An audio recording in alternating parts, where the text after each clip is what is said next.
Cult of the Lamb feels like two games stitched together into one. One half is a roguelike that feels like it's missing a few pieces, and the other is a management base builder that is missing a lot of pieces. I like this game, but I wanted to love it. The introduction and presentation of its art style, world, and story were enough to grab me, and yet the game went on to become a loop of tedious follower management, less than stellar combat, and a whole lot of nothing slammed in between.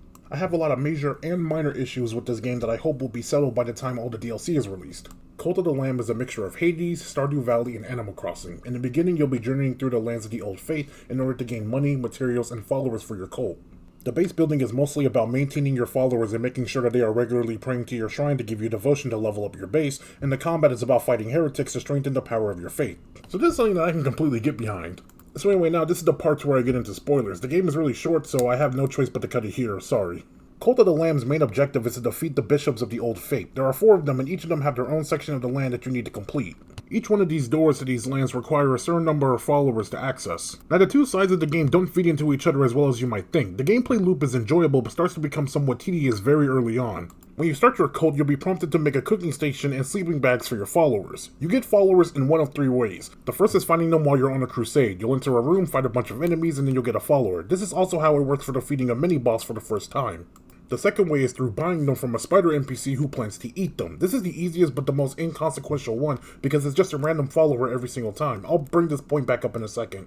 And the last one is through a quest. One of your followers will ask you to recruit someone else and that person just automatically appears at the cult. So since I'm here, I should just go ahead and get all my digs out on the followers. They are my biggest problem with the game because they relate to most of the problems with the base building side of things. You have to manage 3 things with your followers: faith, hunger, and sickness. Followers can die to sickness and hunger, but if your faith gets too low, then the whole cult will hate you and one of 2 outcomes will happen.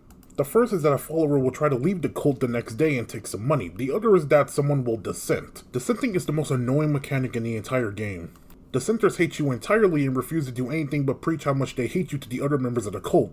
You have to imprison them or just let them roam around the base and continue to spread hate speech while you slowly re-educate them one day at a time. Re-educating them brings them back into the fold, but it takes upward of a whole in-game week to do so, meaning that you'll be coming back to the same person over and over just to tell them to stop being stupid. What's extra crazy is that it just happens. You can lose all your faith, perform a ritual to get it all back, faith, hunger, and sickness in under 2 minutes. So I don't understand why they stayed dissented for so long. What's extra crazy is that it makes no sense in the context of the other mechanics. Loyalty is a very important part of your followers, and gaining that loyalty makes them, well, more loyal to you. It doesn't really unlock anything else except for 1/3 of a commandment stone. But the weirdest thing is that anyone can dissent, including followers who have a high amount of loyalty. Why isn't it coded to where only low-level followers can dissent against you? Because they wouldn't have been in the cult long enough to have enough faith in you. I kid you not, one of my level 4 followers dissented, and not only had I married that person, I also brought them back to life.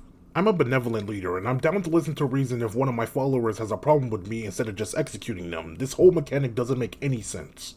The other problems with the followers involve the many buildings you can unlock for your base, all of which need to be crafted with an assortment of lumber, stone, or gold. Eventually you'll have to refine those same materials in order to get better crafting components in the form of bricks, wooden planks, and golden bars.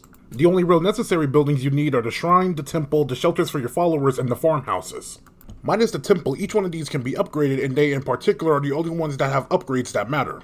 You can also make bins that hold seeds that your followers will immediately plant near the farms, and the farmhouse upgrades allow them to store anything that's been grown into chests. The shelters have 2 upgrades and you need 3 wood to fix them if they suddenly break. The fact that they break at all is already questionable. The shrine is the most important upgrade since it lets you hold more devotion, which is needed to gain divine inspiration to unlock these upgrades. Being able to see what you're going to unlock is pretty exciting until you do unlock it and then you see how useless it is. The lumberyards and stone mines were the first moment of excitement for me when I got them. Having your followers mine stone and chop trees was the first task that you could give some of them. However, there's only a limited amount of trees and big stone monuments at the base until they're all gone, so these mining buildings were great replacements. At least they were at first. They help with making other buildings because in most cases you'll need to craft multiples of certain buildings in order to get the most use out of them. The other major structures feel like secondary additions to try to squeeze more and more out of what's already here, or they feel like other mechanics that were supposed to be in the game dumbed down for a similar purpose. The 2 biggest examples are the missionary and the demon summoning circle. Both of these to me seriously feel like something that was supposed to be a part of combat, but was instead replaced with this, and it also feels like something that helps you interact with your followers more.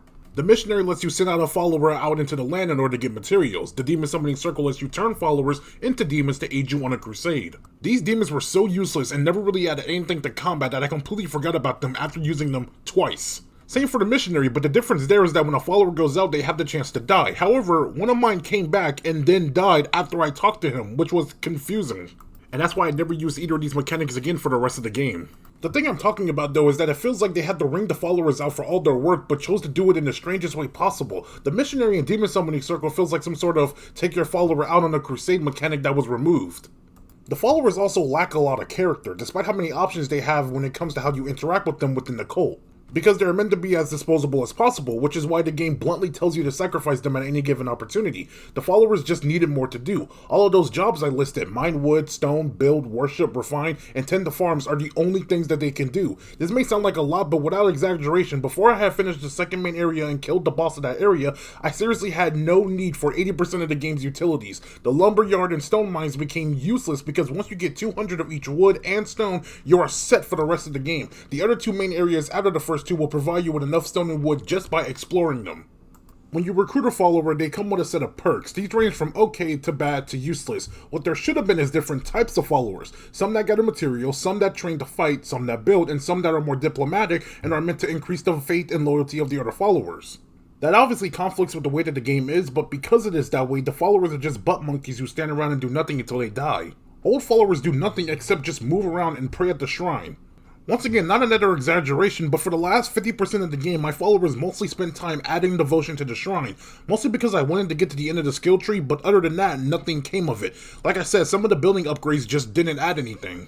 The grid structure of the map is pretty cool, but why is it a rhombus-shaped grid instead of a square-shaped grid? The only reason why I can believe it's like this is because they intend to have you place buildings right next to each other in close proximity, because you can just walk through most things that you place. I built this park around the bottom left of the map to spruce up my base so that my followers have something to gawk at as well as poop in the outhouse.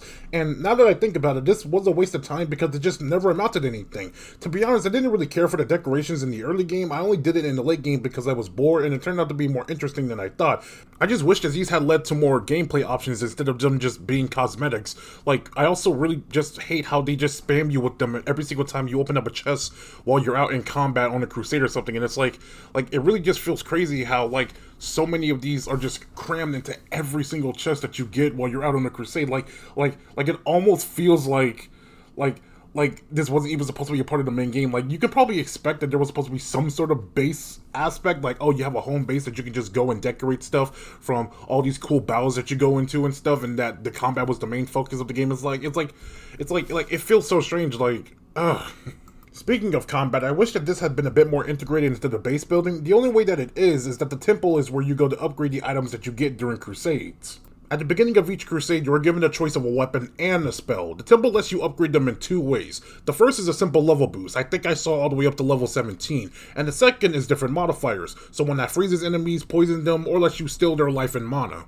Now, this might be me, but I get the sense that it should feel like you get to choose between either a spell or a weapon for the crusade, not both. The spells on their own can clear the whole map if they wanted to. If instead of gaining mana through killing enemies, it instead refills on its own over time and you have the ability to upgrade it. Most of them aren't AoE spells, and realistically, since there are secondary upgraded versions to these spells as well as elemental modifiers, you could just have the base form of the spell be the light attack and the upgraded version be the heavy attack.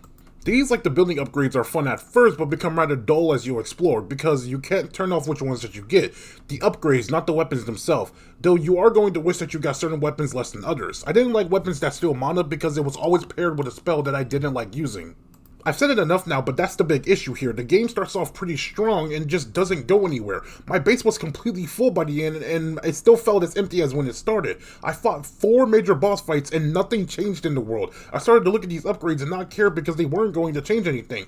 Nothing changed in fact, and I was expecting each zone to have something different to deal with, but it was just the same traps, different enemies to fit the theme, and the same ending chests that do nothing but give you the same lame decorations that are just vanity projects that add to the wasted air that permeates this game. Your crusades are going to get shorter and shorter as you learn to either ignore certain areas, or you just run straight to the exit so you can fight the boss, or you just become powerful enough that the enemies don't even stand a chance. Most people have said that the Golden Fleece is the best one to get after you acquire your first talisman, but I chose to get the one that automatically gives me 4 random tarot cards at the start of each run. Because in doing so, each run was going to be a little bit different. Sadly, it's still one of those things that they tried to use to spice up the combat that were mostly bonuses to you that didn't change anything else. Because as it stands, every part of this game is like it wants you to change but nothing else. The game could have pinned down exactly what it wanted to focus on, and it's sad because I see a lot of potential here, most of which that I hope is achieved in the updates. I expect there to be some sort of multiplayer function that allows you to attack other people's bases, or maybe the bishops could just send monsters to attack your base and you have to build defenses against them. I'm sure the followers will have more added to them, maybe something that adds more dynamic character traits, like maybe some followers will only eat certain meals so that the cooking minigame actually has a purpose. Some can have hobbies that they enjoy, like fishing or gambling. This could be a better version of the missionary because not only would they be busy, they would also be providing materials that you can use to increase their loyalty. I hope the base map is tripled in size. Not joking, this is my #1 request, alongside some sort of notice board that makes it to where you can assign followers their duties for the day. This might be difficult to implement, but the way it works is that you can just give them a certain task and then post it on a notice board, and that they do that before they do anything else. With this, you can stay in your base more and actually get more things done, as opposed to just doing one thing and then fast forwarding to the end of it. To go back to combat one last time, you don't really need a transition map to decide what you want to do next. This works in other games because they don't really have much else, so you want to just entirely focus on combat. What could have been more interesting is that there's some isometric top-down action like Diablo or Torchlight. The enemies will still be randomized, but there would be multiple zones within these zones that have their own objectives and bosses to find. Seriously, having to do the same map again and again, but the only difference being what boss spawned at the end was tiresome before I even made it to the second area. I know I've spent most of this video complaining and suggesting things, but I couldn't help it. This game is so close to perfection that it's almost sad. I mean, look at how the game ends. You get to the final boss, he asks you to sacrifice yourself so that he can remake the world in his image. Obviously, you say no because you came here for a fight, and it's a pretty good one. It's this 4-phase struggle against not only the one who waits, but also his 2 servants. In fact, all the main bosses were fun. I really did like their transformations and how many attacks they had. I kinda wish the bosses in Unsighted were more like this. Mini-bosses in this game have the same problem as they do in Inscryption. I had the most trouble with them because they were introducing these mechanics, and the main boss had them as well, which meant that I knew what to expect. They were still fun because unlike Unsighted and Inscryption, they don't die in so few hits. If anything, the last phase of this final boss is the worst part because he just sends out regular enemies to fight you. Anyway, you beat him and he turns into a critter that you can indoctrinate, which does not happen when you beat any of the other main bosses. Instead, they grant a heart which you can use for some special abilities. Only one of these is viable, the ability to resurrect by sacrificing a follower. But the thing about the final boss becoming someone you can indoctrinate, well, it feels like some sort of special event that the game is trying to present, but it's no different. He's the same as every other follower that you've been getting for the entire game. Nothing gained, nothing lost. And that's the whole verdict for this game, something that I really wanted to love. I'm sure that there will be updates in the future, and I'll maybe do a video when those are all out. As it stands though, my first go at this game was kinda off. It was still fun for a good 20 hours of a cute yet dark experience with something fun in between. See you next time.